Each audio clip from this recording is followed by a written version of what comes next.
Adviser Mishra ji YouTube channel अपने सभी दर्शक का तहे दिल से स्वागत करता है।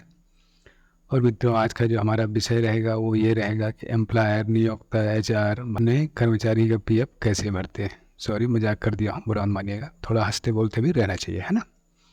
ठीक है, ज़्यादा समय ना बर्बाद करते हुए हम लोग चलते हैं अपने कंप्यूटर के गूगल स्क्रीन पर। थोड़ा सा धैर्यपूर्वक देखिएगा। हमने ये ओपन कर दिया गूगल, और ओपन करने के बाद यहाँ पे गूगल क्रोम में हमने लिखा पीएफ एम्प्लॉयर, लिख के सर्च कर दिया हमने।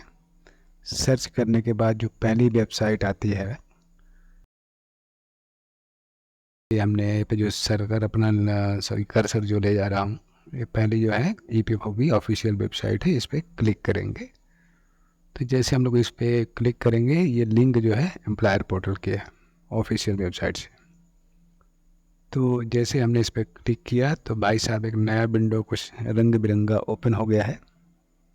और इस विंडो को जो है, या इंटरफेस को हम लोग एम्प्लॉयर पोर्टल के नाम से जानते हैं, या एम्प्लॉयर पेज है। ये ईपीएफओ की वेबसाइट जो बनी है उसमें से एक पेज है जिसका नाम है एम्प्लॉयर पोर्टल।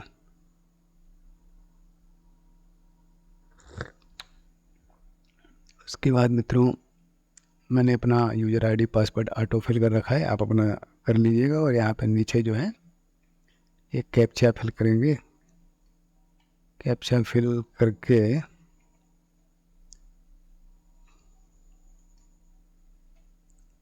P4C, ध्यान रखिएगा कैपिटल स्मॉल को बहुत ध्यान देना है, ये शायद आई ही है।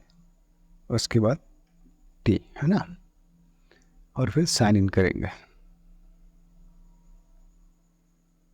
मित्रों, मैंने पहले बहुत सारे ईसीआर बना रखे हैं, तो मैं ज़्यादा ईसीआर तो नहीं बनाऊंगा। सॉरी, हम लोगों ने लगता है कैप्चा गलत फिल कर दिया। फिर से ट्राई करते हैं। 6BEYN। आप लोग भी ध्यान दीजिएगा, कैप्चा मिस रहेगा तो आपका लॉगिन नहीं होगा, साइन इन नहीं हो पाएगा। खुलने के बाद कुछ ऐसा इंटरफेस रहता है। इसमें हम लोग पेमेंट वाले ऑप्शन में, विकल्प में जाएंगे। और ये जो ईसीआर दिख रहा है ना आपको, देखिए हम ये हाईलाइट कर रहा हूँ, ये ईसीआर रिटर्न फिलिंग है, इसमें क्लिक करेंगे। क्लिक करने के बाद एक नया पेज खुलेगा। जब नया पेज खुलेगा उसमें हम लोग क्या करेंगे, ये जो आपको दिख रहा है ना ईसीआर अपलोड, देखिए इस पर हम लोग क्लिक करेंगे। क्लिक करने के बाद मित्रों, जो फिर एक नई पॉपअप खुलेगा कि पेज खुलेगा, ऐसा पकड़िए। जो नया पेज खुलेगा उसमें हमको विकल्प मिलेगा डाउनलोड ईसीआर फाइल का। ये यहाँ पे दिख रहा है आपको, ये देखिए मैं कर्सर ले जा रहा हूँ, ध्यान दीजिएगा। ये लिखा नीचे डाउनलोड ईसीआर फाइल, यहाँ पे जाएंगे। और यहाँ पे जो हम अगस्त मंथ ले लेंगे, सितंबर चला है तो यहाँ पे हम अगस्त ले लेंगे, ठीक है। और डन कर देंगे। और उसके बाद यहाँ पे फाइल टाइप में ईसीआर लेंगे, एरियर नहीं लेना है। एरियर अगर कुछ मिस्टेक हो जाता है तो उसके लिए होता है। एरियर का मतलब ही होता है कि कुछ रह गया हो, छूट गया हो, तो उसके लिए हम सिलेक्ट टाइप में ईसीआर ले लेते हैं और फिर ये फाइल डाउनलोड कर लेते हैं।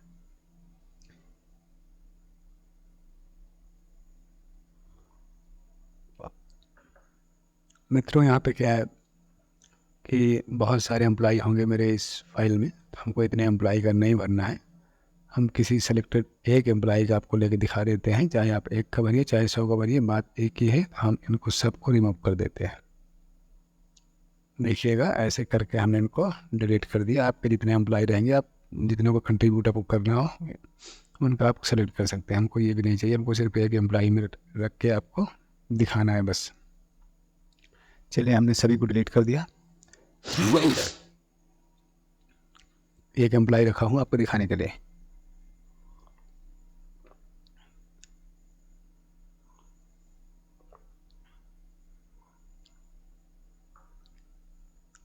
अभी आप ये ध्यान रखने वाली बात है जो मैं आपको बताना चाहूँगा, आगे बताऊँगा। देखिए, ग्रॉस वेजेस क्या होता है। जो हमारा बेसिक वेतन होता है उसके ऊपर जो महंगाई भत्ता मिलता है, डेयरनेस अलाउंस, उसको हम बोलते हैं ग्रॉस वेजेस। सपोज करिए हमारी 30,000 सैलरी है, ग्रॉस वेज हमारा बन रहा है वो 30,000 बन रहा है, और उसके ऊपर 30,000 का हमको अलाउंस मिला है। 23,000 तो नहीं मिलेगा क्योंकि राष्ट्र जो है शायद 38% है कि 48% है, ये गवर्नमेंट के लिए है, और प्राइवेट के लिए शायद 8-10% है जो महंगाई भत्ता मिलता है। सबका अलग अलग होता है। महंगाई भत्ते के बारे में ज़्यादा डेफिनेशन नहीं दे पाऊँगा, पर फिर भी आपको बताने के लिए देखिए, ग्रॉस वेजेस मान लीजिए हमारा 40,000 हो गया, ठीक है। अब यहाँ पे ध्यान देने वाली ये बात है कि EPS वेजेस ये जो है 15,000 से प्लस नहीं हो जा सकता, नहीं किया जा सकता है गवर्नमेंट के रूल के हिसाब से। मैक्स ये 15,000 ही है, और EDLI भी मैक्स 15,000 ही रहेगा, ठीक है। अगर यहाँ पे सैलरी 10,000 होती तो हम इसको 10,000 कर सकते थे, जो हमारा बेसिक सैलरी है। अगर वो 10,000 होती तो इसको भी हम 10,000 कर सकते थे, और इसको भी 10,000 कर सकते थे, लेकिन 15,000 से ज़्यादा हो नहीं सकता। और उससे कम हमारा जो EPF वेजेस है हमारा ये 30,000 है, हमारी जो बेसिक सैलरी वो 30,000 है। तो इसको तो हम 15,000 ज़्यादा कर नहीं सकते, नहीं इसको भी 30 कर देते हैं। अगर ये हमारा 15,000 से कम रहेगा तो हम यहाँ पे भी 15,000 से कम कर सकते हैं, लेकिन ज़्यादा 15,000 से नहीं कर सकते, चूँकि हमारा बेसिक सैलरी 30,000 है और ये 15,000 से ज़्यादा हो नहीं सकता, तो इसको हमने 15,000 कर दिया। अब यहाँ पे 2 बातें ध्यान देने वाली बात है जो इम्पोर्टेंट है, वो ये है, रुकिएगा, कि ये जो EPF कंट्रीब्यूशन लिमिटेड है, ये क्या होता है लिमिटेड, ये एम्प्लॉय का शेयर होता है, ठीक है। और एम्प्लॉय का शेयर बेसिक सैलरी प्लस महंगाई भत्ता DA दोनों को मिला के जो अमाउंट बनता है उस पर 12% कंट्रीब्यूट डिडक्ट किया जाता है। तो इसको हमने ले लिया SUM सम, और उसके बाद ये फार्मूला है एक्सेल का, आप लोग जानते होंगे, मुझे 99% लोग जानते होंगे। सम का फार्मूला यूज किया, उसके बाद हमने जो हमारा ग्रॉस बेसिस है, चूँकि जो एम्प्लॉय का शेयर रहता है वो ग्रॉस बेसिस से डिडक्ट होता है, तो ग्रॉस बेसिस हमारा वो 40,000 रुपये। तो ये वाले कॉलम को हम लोग सेलेक्ट करते हैं। हम शॉर्टकट में यहाँ C2 लिख भी सकते थे, पर हमने आपको क्लियरली दिखाने के लिए माउस के थ्रू ही यूज किया है। अब यहाँ हम गुणे करेंगे, गुणे समझते ही होंगे, मल्टीप्लाई 12% से कर देंगे तो इनका परसेंटेज ऑटोमेटिक कैलकुलेट हो जाएगा। देखिए 4800 रुपये इनका बन रहा है। अच्छा, इसमें से एक और योजना है, स्कीम है, जिसको बोलते हैं हम लोग, क्या बोलते हैं उसको पता है, वॉलंटरी प्रोवाइडेड फंड। वॉलंटरी जो होता है ये क्या होता है कि अगर मान लीजिए कर्मचारी की ज़्यादा सैलरी है, उसके पास सेविंग्स है, एक्सपेंस उसके पैसे बच रहे हैं, तो वो चाहे अगर उसका अफोर्ड करता है तो इसमें से 4-5 हज़ार रुपये और जमा कर सकता है। इसको BPF बोलते हैं। अच्छा, जमा क्यों कर सकता है? क्योंकि PPF के मुकाबले EPF ज़्यादा इंटरेस्ट भी देता है और टैक्सेबल फ्री भी है। तो इसलिए अगर लोग चाहें तो जिनकी सैलरी ज़्यादा है वो यहाँ पे करवा सकते हैं, लेकिन 99% केस में ऐसा नहीं होता है, और ज़्यादातर होता भी होगा। मेरे केस में तो ऐसा नहीं हुआ। आपके पास अगर कोई बड़ी कंपनी में काम कर रहे हैं, बड़ी संस्था में, तो सैलरी हाई फाई होगी तो ज़रूर हो सकता है, ठीक है। और ये जो EPS है ये हमारा क्या रहेगा, ये रहेगा। अब इसको ध्यान देने वाली बात है, EPS में 2 बातें ध्यान देने वाली बातें हैं। पहला तो ये है कि अगर कोई आदमी या कर्मचारी 58 साल से ऊपर हो गया तो उसका ये वाला EPS वाला कंट्रीब्यूशन नहीं दिया जाएगा।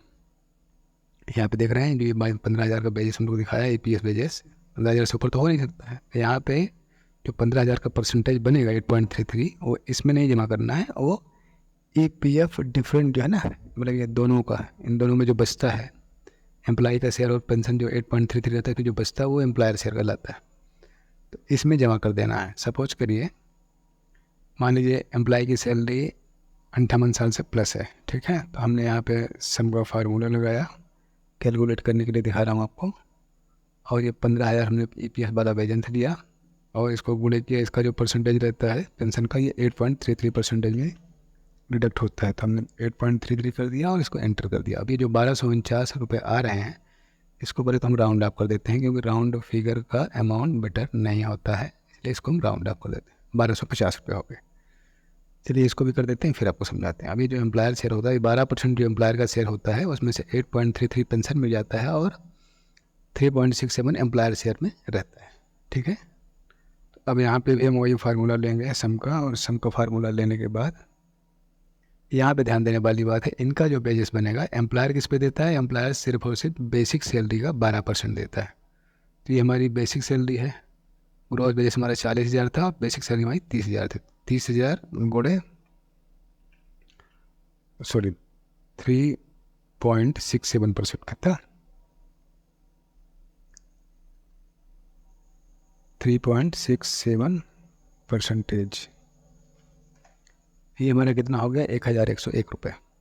अब अगर हमारे कर्मचारी की उम्र जो है 58 साल से प्लस हो चुकी है, पेंशनर हो चुका है, और हम फिर भी उसको काम पे रखे हुए हैं, जॉब कंटिन्यू कर रहा है, तो ये वाला अमाउंट जो है ये इसमें हम डिडक्ट कर देंगे, मतलब ऐड कर देंगे। ठीक है, यहाँ पे ना भर के यहाँ पे भर देंगे, और यहाँ पे EPS लिमिटेड जो है ना 0 दिखाएंगे। क्या दिखाएंगे, 0। यहाँ पे हम 0 दिखाएंगे, इसको यहाँ पे इंक्लूड कर देंगे। ठीक है, क्योंकि 58 साल के बाद पेंशन भरेंगे तो फ्यूचर में एम्प्लॉय को पेंशन निकालने में भी दिक्कत होगी, और आपको नोट क्लियरिफिकेशन लेटर भी कंपनी आपसे EPF आपसे मांगेगा।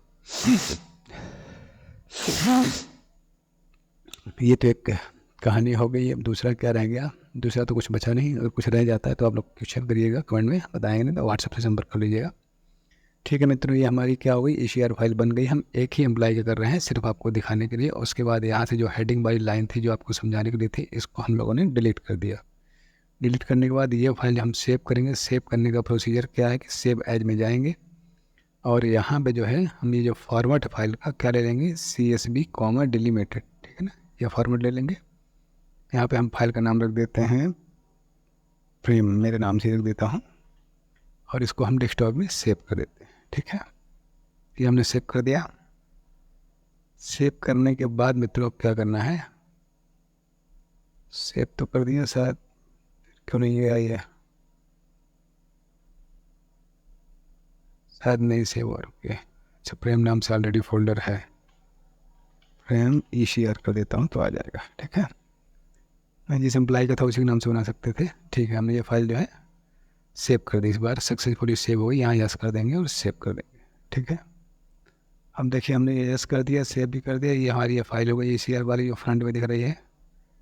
इसको हम फिर ओपन करेंगे किसमें, ओपन विथ नोटपैड में ओपन करेंगे। ध्यान दीजिएगा, ध्यान देने वाली बात ये है। अच्छा, इसमें से एक हमको जो है कॉमा यूज करना पड़ता है, मतलब सिंबल है, उसका नाम मुझे भी नहीं पता। देखिए हम गूगल पे सर्च कर लेते हैं, WHATS what's is THIS this symbol name.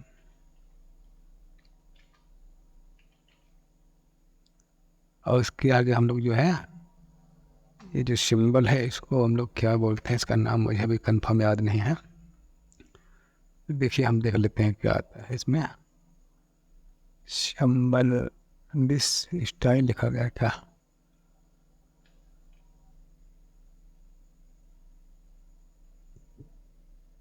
यहाँ पे हम लोग इसको क्या बोल सकते हैं, देखिएगा। हाँ, इसमें है शायद,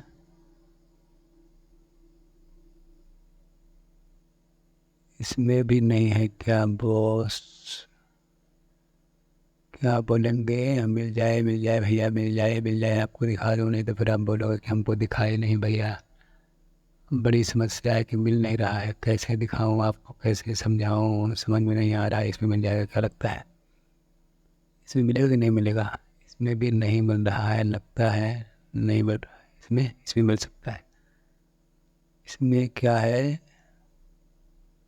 इसमें हाँ, ये देखिए सिमिलर, क्या बोलते हैं इसको, हम लोग बोलते हैं सिमिलर। ठीक है, तो हमने ये जो फाइल नोटपैड में ओपन की है, इसको Ctrl+S करेंगे, और यहाँ पे देखिए कॉमा लगा हुआ फाइल में, तो यहाँ पे भी हम क्या कर देंगे, कॉमा कर देंगे ऊपर, और नीचे जो है हैश सिमिलर टू हैच कर देंगे।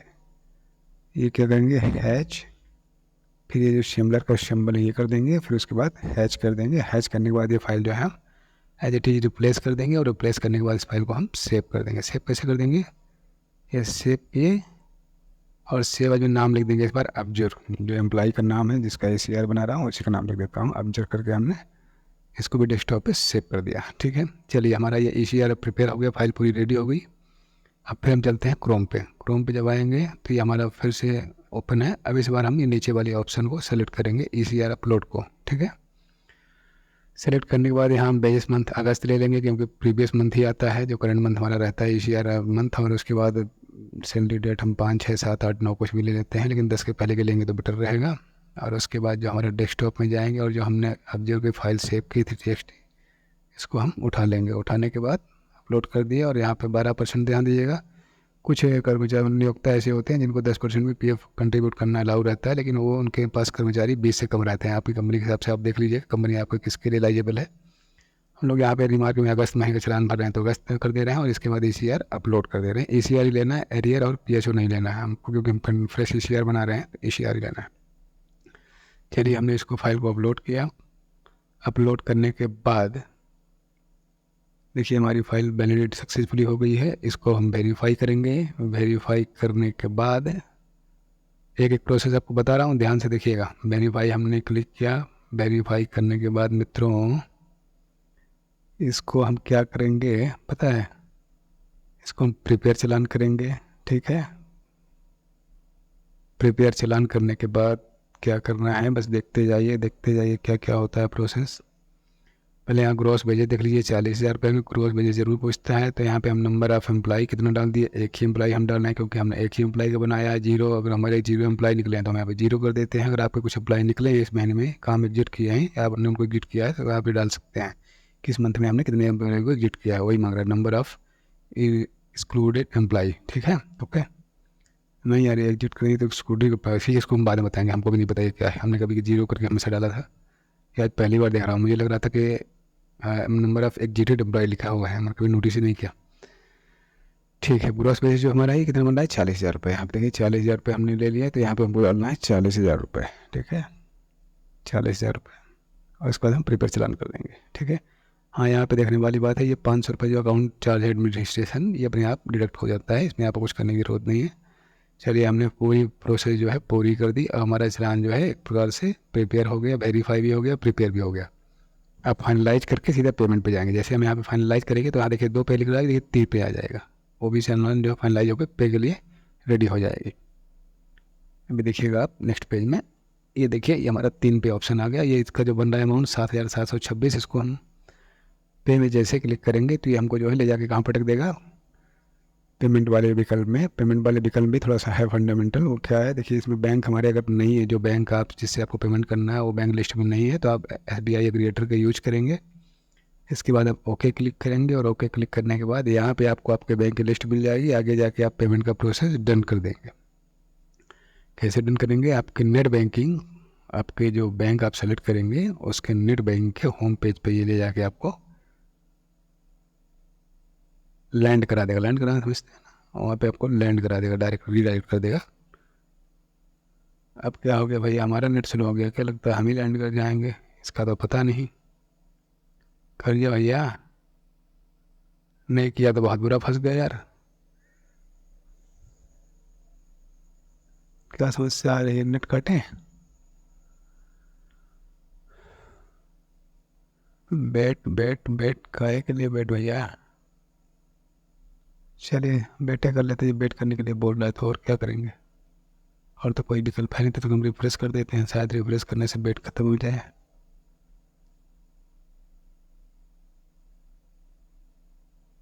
नहीं मालिक, हमको लगता नहीं कि ये ख़त्म होगा। आप लोग क्या बोलते हैं? अभी ये अटक गया कि नेट अटक गया, सभी नहीं आ रहा है। चलिए, आपको हम अब, ये आपकी बदकिस्मती या हमारी बदकिस्मती है कि हम ये चीज़ नहीं बता पा रहे हैं, लेकिन यहाँ पे कंटिन्यू के बाद आप ये SBI एग्रीगेटर लेंगे। अगर आपका बैंक लिस्ट में नहीं है तो इसमें आप जैसे जाएंगे कंटिन्यू करेंगे तो आपके बैंक का नाम पूछेगा, लिस्ट में आ जाएगा, ड्रॉप डाउन मेन्यू में अपने बैंक को आप सेलेक्ट कर सकते हैं। अगर नहीं मिल रहा है तो आप उसका नाम डाल के फाइंड कर सकते हैं। फ़ोन पे जैसा ही सिस्टम है, जैसे हम किसी बैंक की लिस्ट में सर्च करते हैं ना, उसी तरह आप अपने बैंक का लिस्ट में सर्च करके और अपने बैंक के लॉगिन पे जो इंटरनेट बैंकिंग लॉगिन पोर्टल है उस पर आप रिडायरेक्ट हो जाएंगे। वहाँ से अपना यूज़र ID पासवर्ड डाल के लॉगिन करके पेमेंट को सक्सेसफुली डन कर देंगे। ठीक है, डन करने के बाद एक समस्या आती है जिसके लिए आपको हम बता दे रहे हैं। डन करने के बाद क्या होता है वो मैं आपको ज़रूर बताना चाहूँगा, थोड़ा सा हमको समय दे दीजिए, क्योंकि डन करने के बाद 15-20 मिनट तक आपका चालान जो है वेरिफिकेशन में पड़ा रहता है, और कहाँ पे पड़ा रहता है वही आपको थोड़ा सा बताना की कोशिश करना चाह रहा हूँ, इसलिए थोड़ा सा रुक जाइएगा। लॉगिन हो गया तो ज़रूर बताऊँगा। डन करने के बाद आपको जो है व्यू लॉकेट चलाने का ऑप्शन मिलता है, वहाँ पे आपको जाना है। ठीक है, और वहाँ पे चालान को जाके चालान को वेरीफाई करना है। जब आप वेरीफाई कर देंगे तभी जो है, ओ हो, अच्छा दोस्तों, ठीक है, समझ में आ गया। मेरा फ़ोन का डाटा जो है बंद हो गया, क्योंकि फ़ोन हमारी वाइफ उठा के लेके भाग गई हैं। ठीक है, सोने के लिए 12 बज रहा है ना।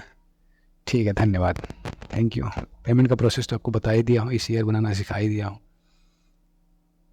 चैनल को सब्सक्राइब कर दीजिएगा, दिल करेगा तो। और थोड़ा सा दोस्तों के साथ शेयर भी कर दीजिएगा। धन्यवाद, नमस्कार।